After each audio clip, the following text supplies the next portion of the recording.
নমস্কার। আজকে আমরা চতুর্থ ও পঞ্চম শ্রেণীর ছাত্রছাত্রীদের জন্য একটি ইংরেজি রচনা বা প্যারাগ্রাফ আলোচনা করব। সেটি হচ্ছে ন্যাশনাল ফ্রুট অফ ইন্ডিয়া, অর্থাৎ ভারতের জাতীয় ফল। চলুন শুরু করা যাক।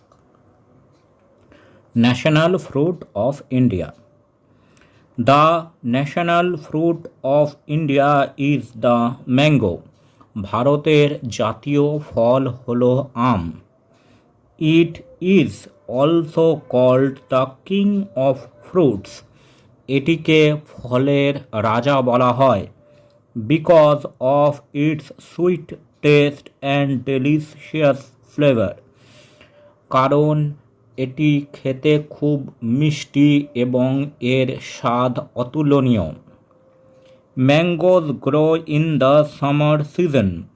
আম সাধারণত গ্রীষ্ম ঋতুতে পাওয়া যায়। and are loved by people of all ages.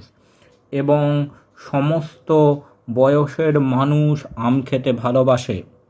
India is the largest producer of mangoes in the world. ভারতে পৃথিবীর মধ্যে সবচেয়ে বেশি আম উৎপাদন হয়। There are many different types of mangoes like Alphonso, Dasheri and Langra.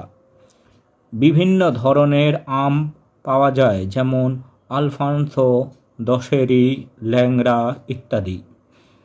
The mango is not only tasty but also rich in vitamins like vitamin A and C, which are good for our health. আম শুধু যে খেতে মিষ্টি তাই নয়, এতে অনেক উপকারী ভিটামিন যেমন ভিটামিন এ ও সি আছে, যা আমাদের শরীরের পক্ষে উপকারী। It is an important part of Indian culture. এটি আমাদের ভারতীয় সংস্কৃতির একটি মূল্যবান অংশ।